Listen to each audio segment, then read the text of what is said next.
Buenas tardes a todos nuestros amigos del Oriente.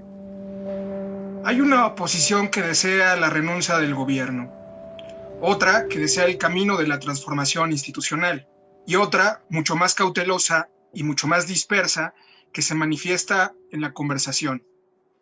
La oposición se conforma por grupos tan heterogéneos y tan diversos que resulta difícil construir una agenda común. ¿Cómo trascender la oposición como deseo y utopía? ¿Cuál es el camino? ¿Cuál es el papel de la oposición partidista? ¿Son funcionales las manifestaciones y exigencias de Frena, por ejemplo? ¿Está la oposición moralmente derrotada?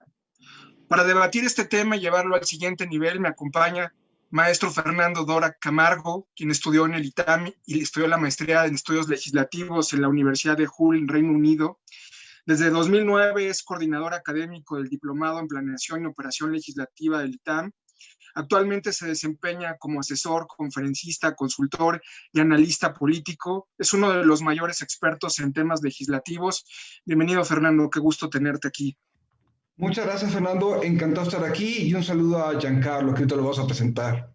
Gracias. Claro que sí. Giancarlo Portillo, bienvenido. Es presidente de Senda Libre, integrante de México Libertario, coordinador local de Students for Liberty México. Pues es un joven muy activo. Yo lo he visto en muchas conferencias y entrevistas, pues de manera constante. Síganlo en sus redes. Bienvenido, Giancarlo. Muchas gracias, Fernando, y al grupo de El Oriente por esta invitación. Pues, ¿cómo empezar? Finalmente, el planteamiento era que hay una oposición muy heterogénea, que ahí está, que está dispersa, pero no sé cómo veas tú la oposición, Fernando. Tú has sido muy crítico en este sentido y me parece que más que crítico has estado advirtiendo a los grupos opositores de cuál debe ser el camino. No sé si quisiéramos empezar con este asunto. Claro que sí. Para mí el punto de partida es 2018 fue un final de época. Es decir, lo que vimos nosotros fue una experiencia que tuvo muchos éxitos naturalmente de democratización del 88 a 2018, pero también hubo muchas fallas y muchas negligencias. Y en ese sentido, México es parte, o a México le tocó una ola de gobiernos populistas. ¿Qué es el populismo? No quiero hablar sobre una ideología porque no es en realidad una ideología, es una estrategia para llegar al poder y una estrategia para ejercer el poder. ¿Qué significa? Tenemos un líder carismático, personalista, que ha logrado tener la identificación con una imagen de pueblo, que obviamente es muy vaga, pero él la encarna, y los populismos a nivel mundial gobiernan a través de dividir al pueblo. Necesitan movilizar siempre a un enemigo para legitimarse.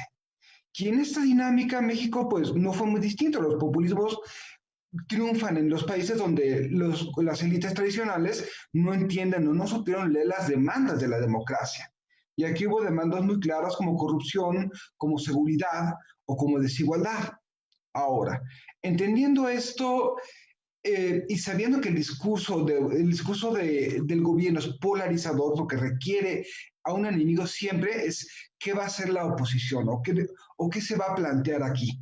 Y lamentablemente hay gente que cree que todavía la oposición se trata de presentar los discursos, bien, otros discursos o los discursos de la política tradicional. Ojo, puedo coincidir con muchos planteamientos de partidos de oposición. Coincido también con quienes plantean desde la oposición que lo que está haciendo el gobierno es inadecuado.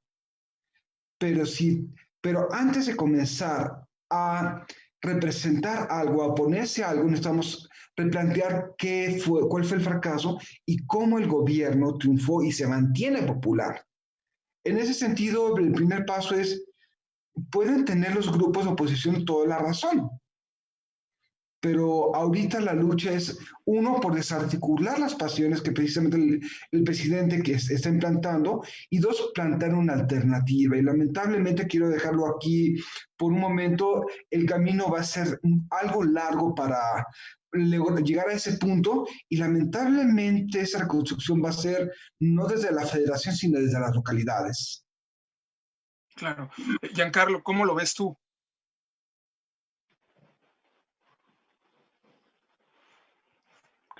Giancarlo. Ok, ahí se oye, ¿verdad? Sí. Vale. Yo quisiera empezar con eso de la oposición moralmente derrotada.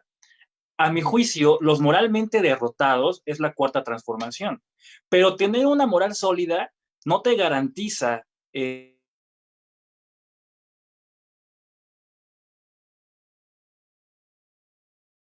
a trascender política o económicamente. Para mí, la oposición política de hoy en día en México es muy similar a lo que fue López Obrador durante muchos años, durante su contienda para ser presidente de México. ¿A qué me refiero? Que hoy la oposición, mucha gente la ve como lo menos malo alternativa de López Obrador a como la vía correcta. Que la gente podría votar por la oposición sin saber qué propone únicamente porque es oposición. Ahora, ¿hay oposición válida? Claro que hay oposición válida. Y atendiendo a lo que anteriormente se dijo en cuanto al divide y vencerás, pues aquí hay un planteamiento muy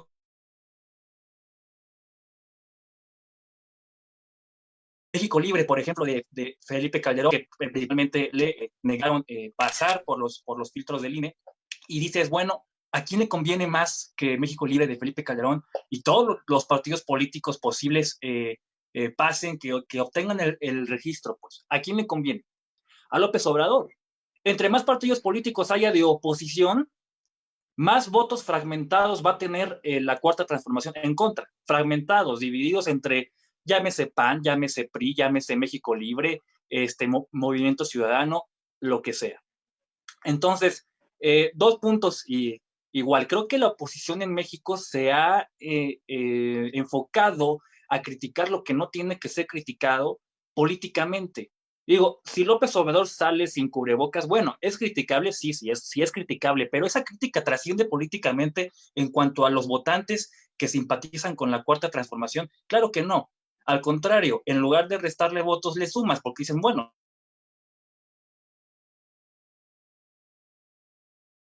pero creer que la gente que apoya al presidente Andrés Manuel López Obrador es capaz de entender y cambiar su juicio y su forma de pensar o su voto criticando ese tipo de cosas, por poner un ejemplo, creo que es igual de ingenuo que la misma gente que está votando por López Obrador.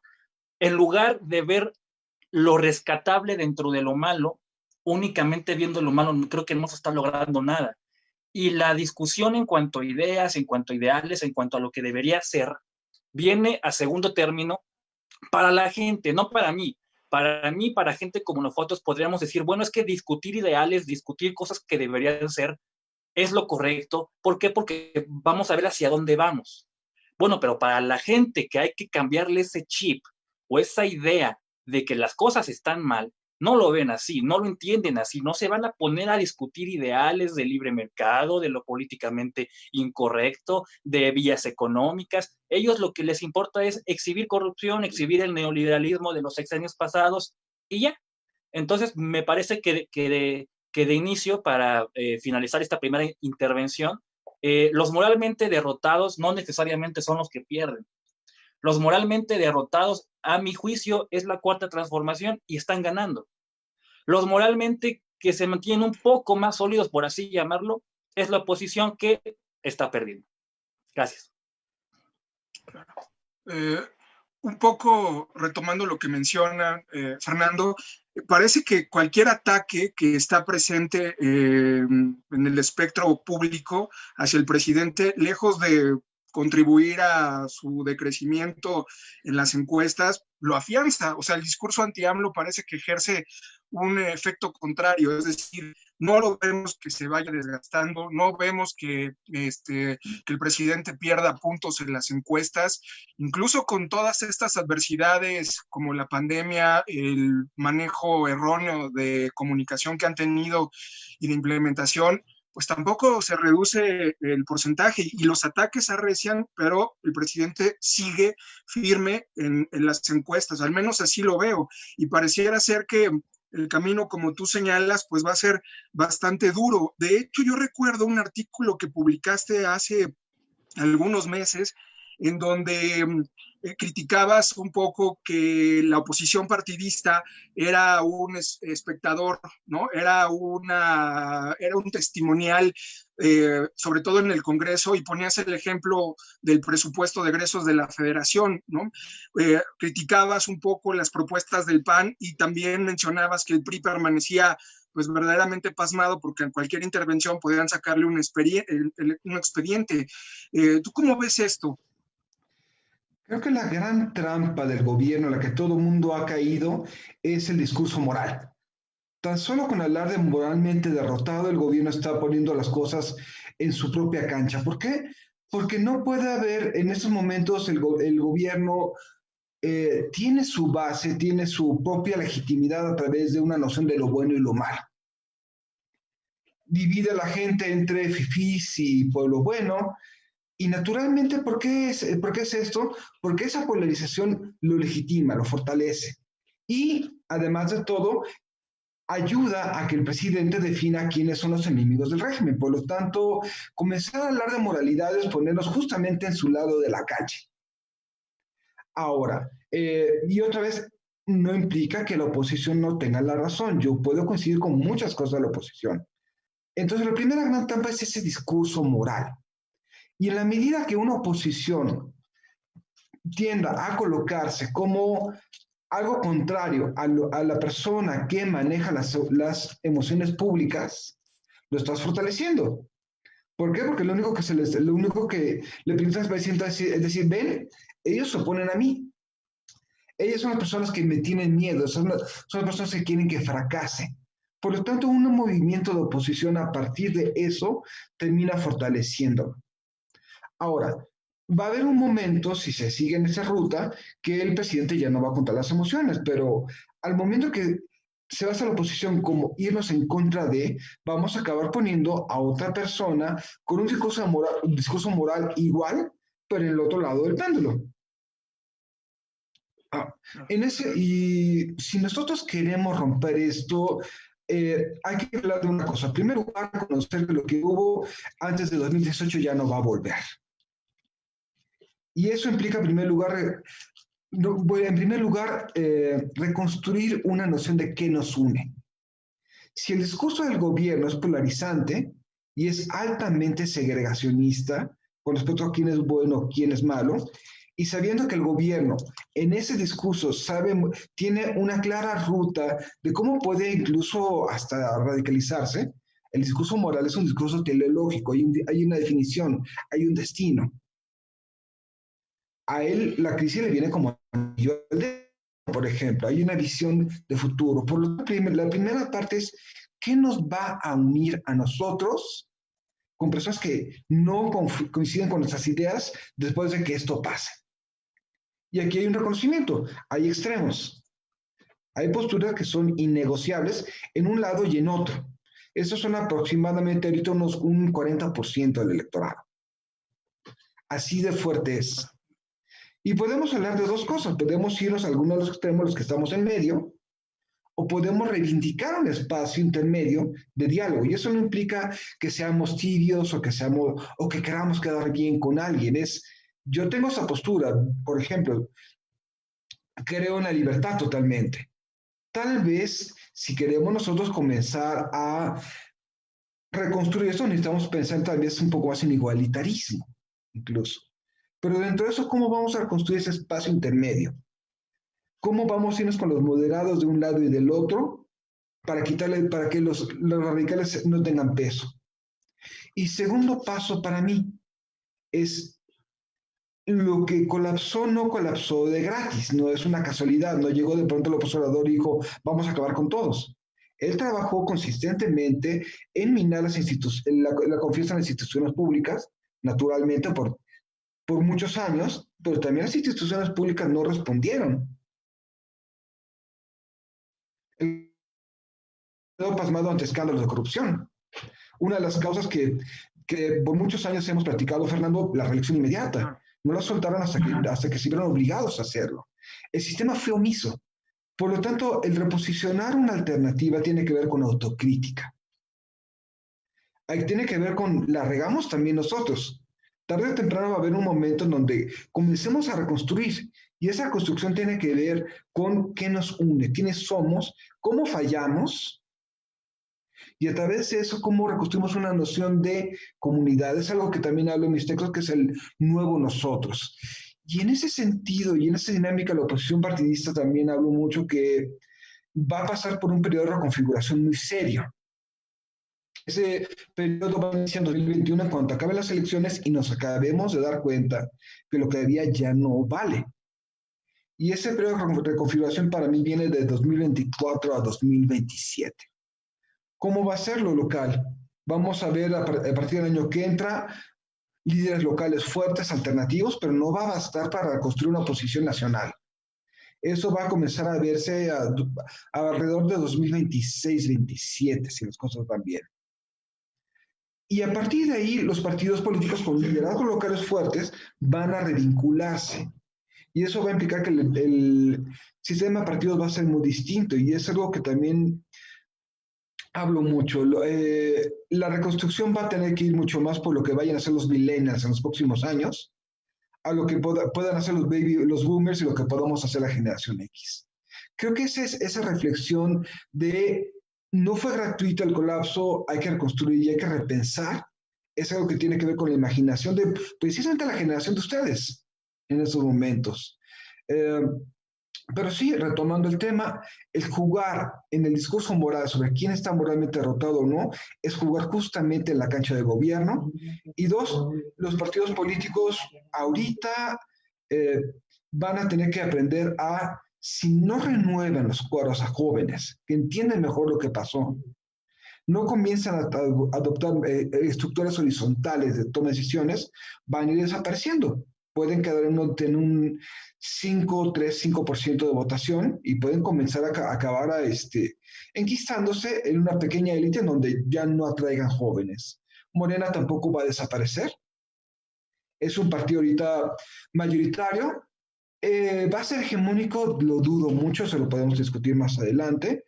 Pero ciertamente Morena tiene también jóvenes que se están formando y van a ser los políticos de las nuevas generaciones. Creo que hay que pensar, el principal reto para mí es qué representamos cada uno de nosotros en esta discusión. No es a lo que nos pongamos, sino qué pensamos y qué representamos autónomamente a ese discurso oficial.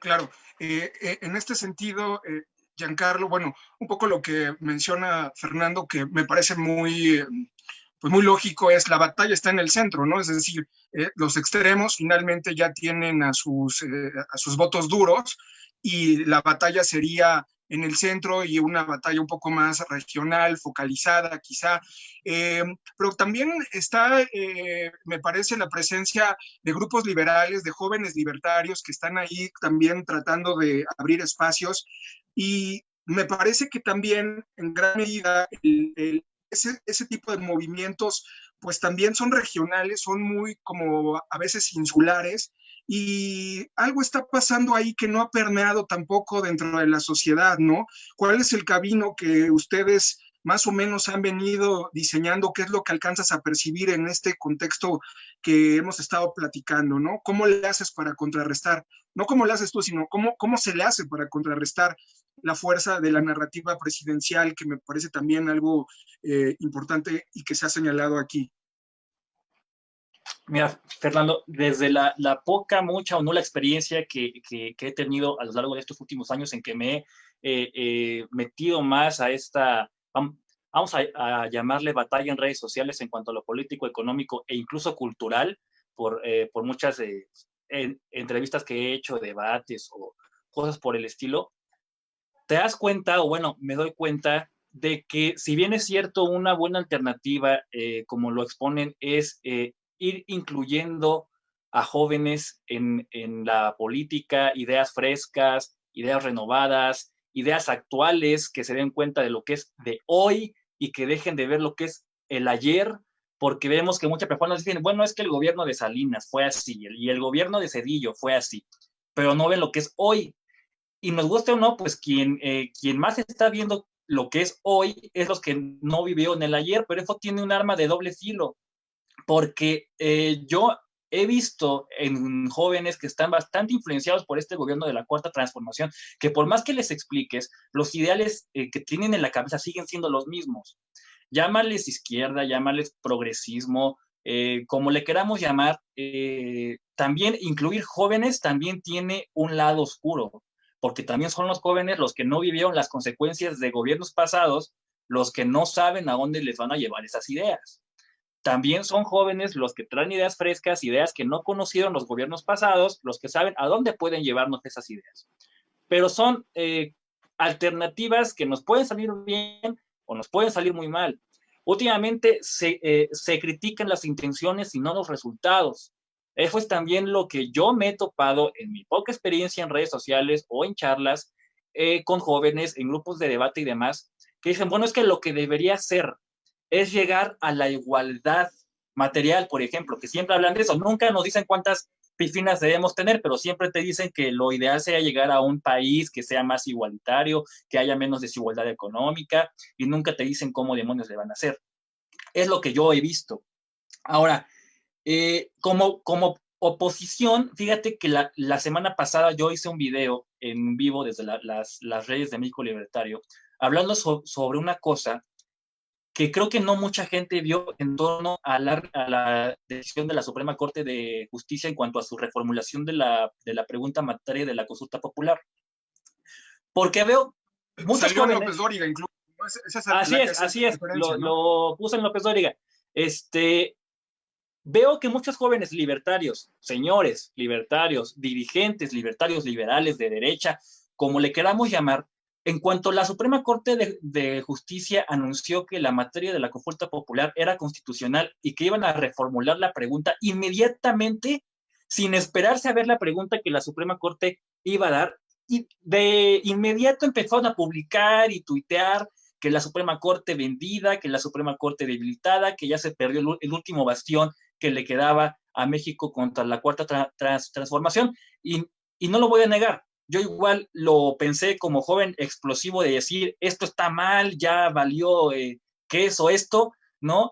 Y cuando sale la pregunta, me pongo a platicar con un amigo y decimos, oye, fíjate que no es tan malo como parece. Sí es malo, ojo, no estoy diciendo que haya sido lo correcto, pero tiene cosas buenas.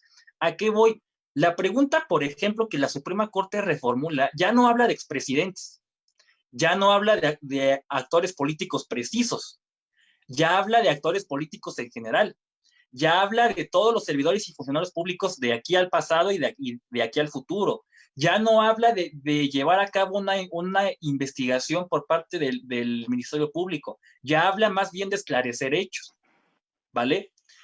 Y decimos, bueno, eso también le termina perjudicando a López Obrador, porque si la pregunta es que si la ciudadanía está de acuerdo con que se esclarezcan los hechos, o sea que se sepa la verdad por altos y llevados a cabo por actores políticos en gobiernos pasados, actores políticos también involucra a Bartlett, involucra a López Obrador, involucra a todos los actores políticos posibles en gobiernos pasados, desde cuando López Obrador fue gobernador de la hoy Ciudad de México.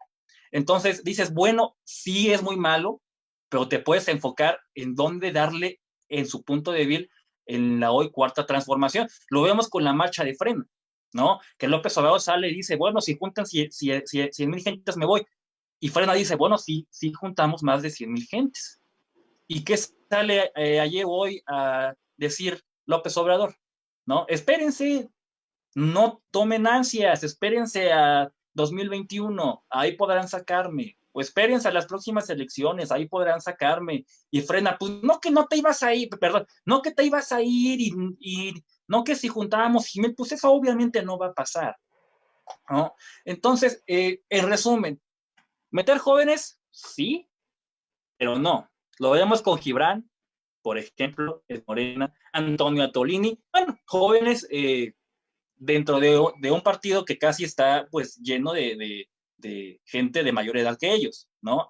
Pero vemos que sus ideas siguen siendo las mismas, ¿vale? Igual, otra cosa, ya estas personas comienzan a hablar de partido o de obradoristas y ya dejaron de decir morenistas. Ojo, eso para mí te da un indicio de que dentro de Morena van a empezar a dividirse entre los que mantenemos los ideales obradoristas y los de Morena. Con eso quedo ahorita.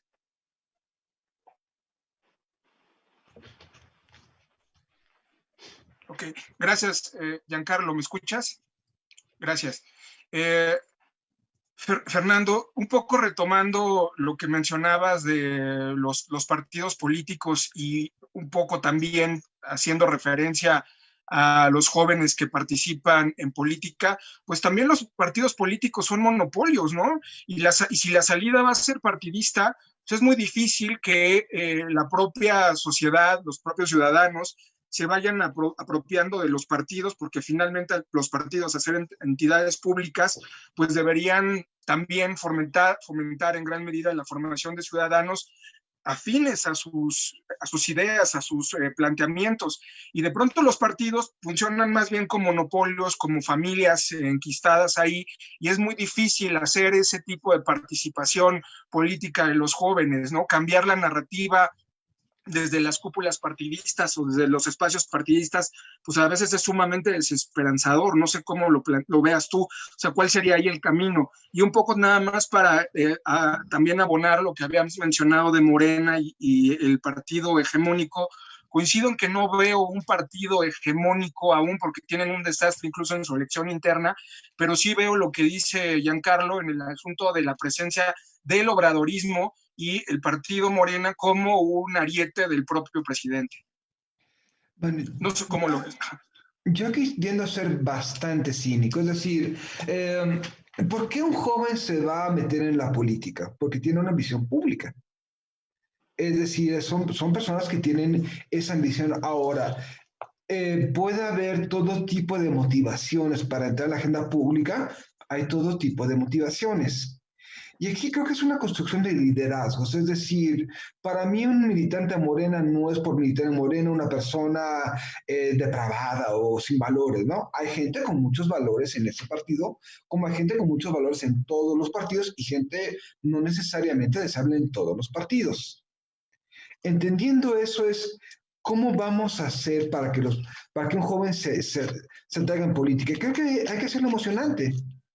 Una de las grandes fallas que llegó, por ejemplo, en círculos de liberales, diagonal libertarios, es que son dogmáticos. Tienen la razón, están en lo correcto. Y muchas veces terminan discutiendo sobre si la escuela austríaca tiene la razón o no. Eso no le importa a la gente, porque la libertad es algo importante.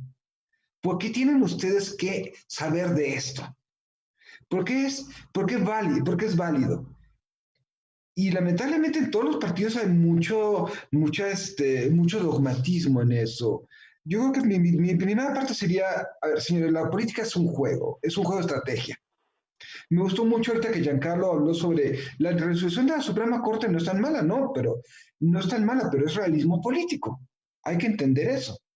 Y esa resolución va a permitir muchas conductas, ya sea desde el gobierno o desde la oposición, que puede generar otro tipo de dinámicas, es decir, posibilidades. Hablemos de la política, meterse a lo público es algo fascinante, es algo que requiere pensarlo y es algo que requiere también muchas veces un nuevo lenguaje. El gobierno maneja un lenguaje enquistado, es un lenguaje emotivizado, no ajeno a los cánones del prismo de los años 70. Creo que lo peor que puede hacer un joven es, por ejemplo, adoptar la jerga política de su partido. De pronto ves jóvenes priistas hablando como priistas o jóvenes panistas hablando como panistas. Quítense eso. Y creo que y algo muy importante también es divulgar. ¿Qué es lo que representan? Ustedes quien entra en la política va poco a poco a tejer un liderazgo. Es difícil hacerlo, es difícil hacerlo. Los partidos van a llegar en un punto a partir del año que entran donde van a pensar qué hacemos. Y ahí va a ser una muy buena oportunidad de los jóvenes. Es dificilísimo formar un partido político, pero creo que para mí una buena regla sería que sea fácil crearlo y que sea difícil mantenerlo. Y aquí tenemos los incentivos al revés. ¿Qué van a poner ustedes en ese debate? Y otra cosa que también es una causa personal, ríanse, búrlense, el humor. Y no es un humor de, vean a Felipe Calderón de Chaparro, jajaja. Ja, ja. Eso es un humor de pastelazo.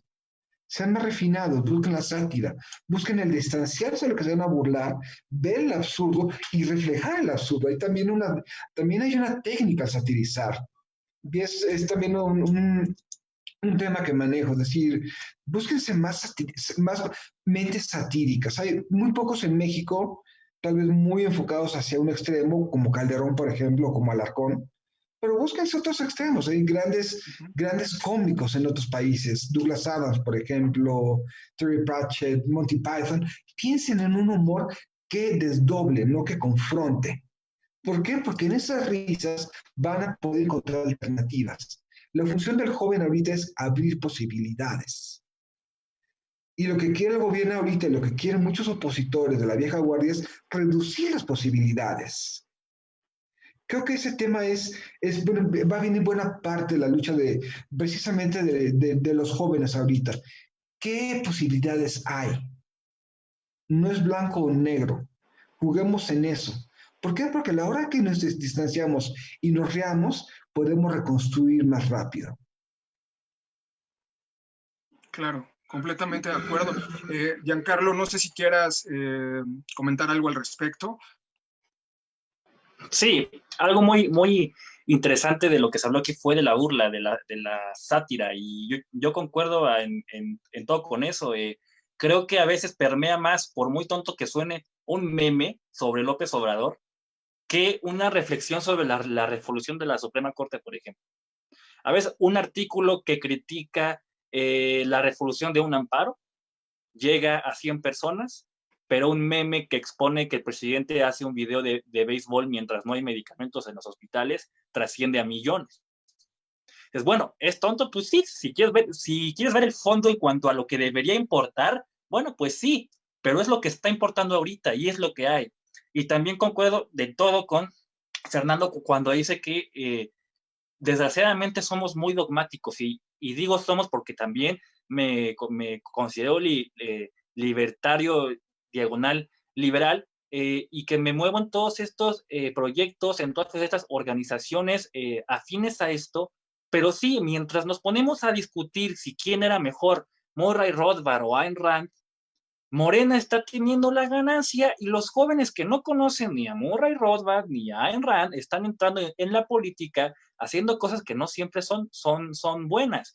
Mientras nos ponemos a discutir que si la Gran Depresión del 29 se salió con ideas de Keynes en lugar con ideas de Friedman, bueno, está bien, genial, sí, sí nos deja muchas cosas, pero a la gente no le importa eso, a la gente lo que le importa es lo que hay ahorita, lo que ve, y lo que ve son memes, lo que ve son chistes, lo que ve son burlas hacia los líderes políticos, llámese López Obrador, llámese PAN, PRI, lo que ve son jóvenes que están participando en la política, lo que ve son las ideas buenas o malas, pero las ven.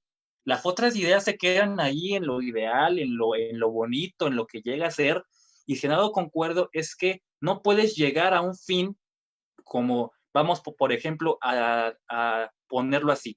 Si tu fin es el libre mercado, no puedes llegar a un libre mercado siguiendo un camino puramente duro del libre mercado, porque políticamente no te lo van a comprar, ¿no? Tienes que vender la idea y para poder vender la idea, desgraciadamente tienes que llevar un proceso en el que poco a poco te la vayan comprando hasta llegar a tu fin ideal que a todo el mundo le gustaría. Me gusta que esto sea así para nada. Como joven, dentro de estas organizaciones, me encantaría que las ideas llegaran a mucha más gente, que la gente conociera lo que es la Escuela Austriaca de Economía, que la gente conociera el libre mercado, que la gente conociera las ideas que han fracasado. Sí, me gusta, sí, sí me gusta. Sirve ponerme a debatir con otro joven que también es libertario sobre qué es mejor el anarcocapitalismo o el minarquismo, pues nos sirve a nosotros dos y nos sirve al público libertario, pero a la gente que no sabe qué es eso, que no le interesa qué es eso, la que está en la política, la que genera el cambio, no le interesa, no lo escucha y si lo escucha ni lo entiende ni lo quiere entender. Entonces, ese chip de un liberal no debe entrarle a la política porque fue una contradicción de términos, pues déjenme decirles, la cultura genera política y la política genera cultura. Y mientras no te metas en la política, no vas a poder hacer que tus ideas puedan llegar a el ideal que te gustaría. Con eso cierro. Pues casi ya se nos acabó el tiempo. Nada más para, pues, conclusiones, Fernando, brevemente, y pues cerrar el tema, porque este tema da para mucho. Coincido contigo del humor, me parece importantísimo. Recomendaría también los artículos de Jorge Ibargüengoitia un poco para jalar hasta esa parte satírica que mencionabas. Entonces, pues para concluir, querido Fernando, no sé si nos quisieras comentar algo.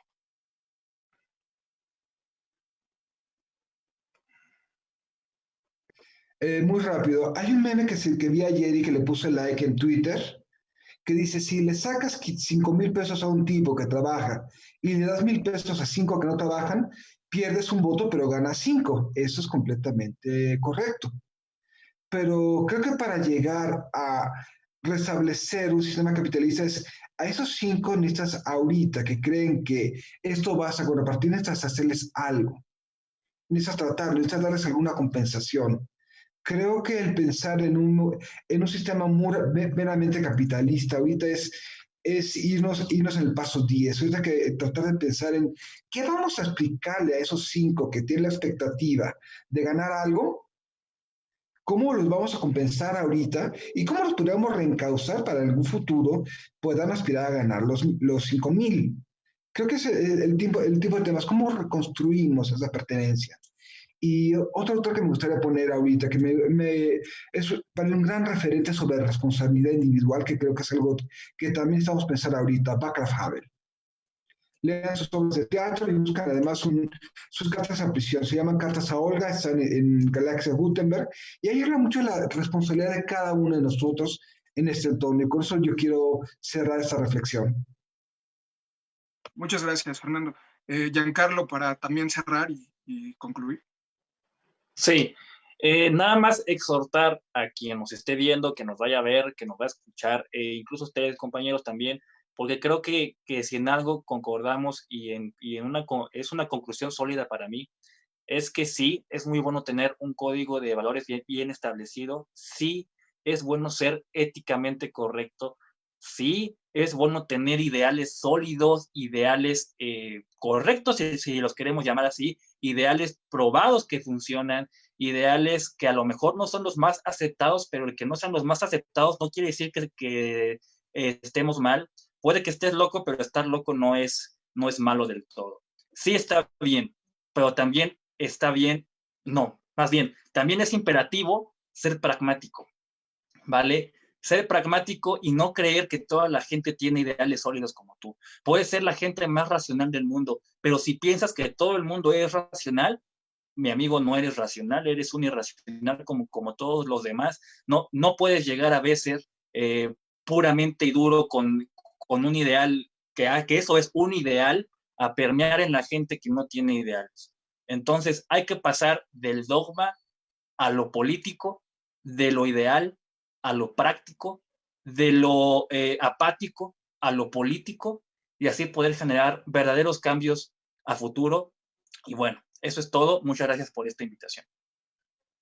Giancarlo, muchísimas gracias.